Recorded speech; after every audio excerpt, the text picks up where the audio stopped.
ભાટેના વિસ્તારમાં કારખાનામાં કારીગરો માટે રસોઈ બનાવતી વિધવાની 14 વર્ષીય પુત્રીને 21 વર્ષીય કારીગરે પ્રેમજાળમાં ફસાવી હતી. કારખાને લાવી તરુણી સાથે દુષ્કર્મ કરી આડેધડ પાર્ટનર પાસે અશ્લીલ હરકત વિડીયો શૂટ કરાવી દીધી હતી. જોકે આડેધડ તરુણીની માસીને વિડીયો બતાવી વાયરલ કરવાની ધમકી આપતા પ્રકરણ સલાબતપુરા પોલીસ મથકે પહોંચ્યું હતું. પોલીસે બંને હવસખોરોની ધરપકડ કરી હતી. સલાબતપુરા પોલીસ પાસેથી મળતી માહિતી મુજબ પહેલા માંદરવજા વિસ્તારમાં અને હાલ ભાટેના વિસ્તારમાં રહેતી વિધવા કાપડના કારખાનામાં રસોઈ બનાવવાનું કામ કરતી વિધવા તેના 2 સંતાનો સાથે રહે છે. 10 દિવસ પહેલા તેની બહેન આવી હતી અને તેણે જે કહ્યું હતું તે સાંભળી ધબકારો ચૂકી ગઈ હતી. ભાટેના ઇન્ડસ્ટ્રીયલ વિસ્તારમાં આવેલા એક કારખાનામાં નોકરી કરતા 21 વર્ષીય જીતુ રાણા સાથે તેની 14 વર્ષીય સગીર પુત્રીનો અશ્લીલ વિડીયો ઉતારવામાં આવ્યો હતો. આ વિડીયો જીતુ રાણાના આડેદ રૂમ પાર્ટનર પપ્પુ ચૌધરીના મોબાઈલ ફોનમાં હોવાનું જણાવ્યું હતું. પપ્પુએ જ આ વિડીયો બનાવીને સગીરાના માસીને બતાવ્યો હતો. મામલો ગંભીર હોય આ યુવતીએ 14 વર્ષીય પુત્રીની પૂછપરછ કરી હતી. તરુણીએ જણાવ્યું હતું કે એકાદ વર્ષથી તેને જીતુ રાણાએ પ્રેમમાં ફસાવી હતી અને તેને રૂમમાં ઉપર લઈ જઈ બળાત્કાર કરતો હતો.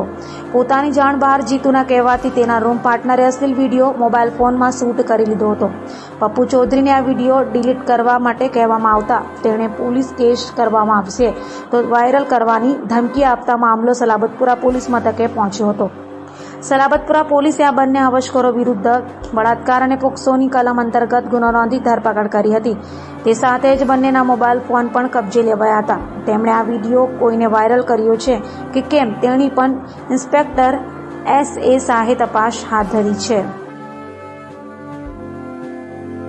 સલાબતપુરા પોલીસ સ્ટેશન વિસ્તારમાં એક બેને આવીને ફરિયાદ નોંધાવી હતી કે એમની દીકરી જે નાની દીકરી જે 14 વર્ષની છે એની સાથે એમના જ એક પરિચિત વ્યક્તિ એણે શારીરિક સંબંધ બાંધ્યો હતો અને દુષ્કર્મ આચર્યું હતું. જે બાબતને ધ્યાને લઈ અને પોલીસે એ બેનની ફરિયાદ લીધી હતી. આ ફરિયાદમાં IPC 376ની કલમો તથા પોક્સો એક્ટ હેઠળની કલમો હેઠળ આ ગુનો દાખલ કરવામાં આવ્યો છે. પોલીસે આરોપીની ધરપકડના અત્યારે તજવીજ શરૂ કરી દીધેલ છે. આ આરોપીની સાથે અન્ય એક વ્યક્તિ એ પણ એમાં સામેલ છે.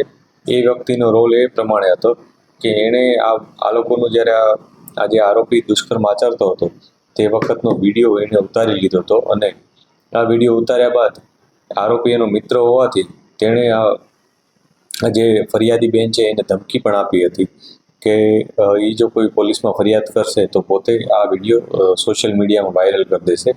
આ પ્રકારની એક ધમકી આપી હતી. ત્યારબાદ જે બેન છે એમના પોતાના સંબંધીઓ સાથે ચર્ચા કરી અને જ્યારે તેમને પોલીસ સ્ટેશન આવ્યા ત્યારે પોલીસે પણ તેમને હિંમત આપી હતી અને તેમને વિશ્વાસ દેવડાવ્યો હતો કે અમે ચોક્કસ આ બાબતે કાયદેસર કાર્યવાહી કરીશું.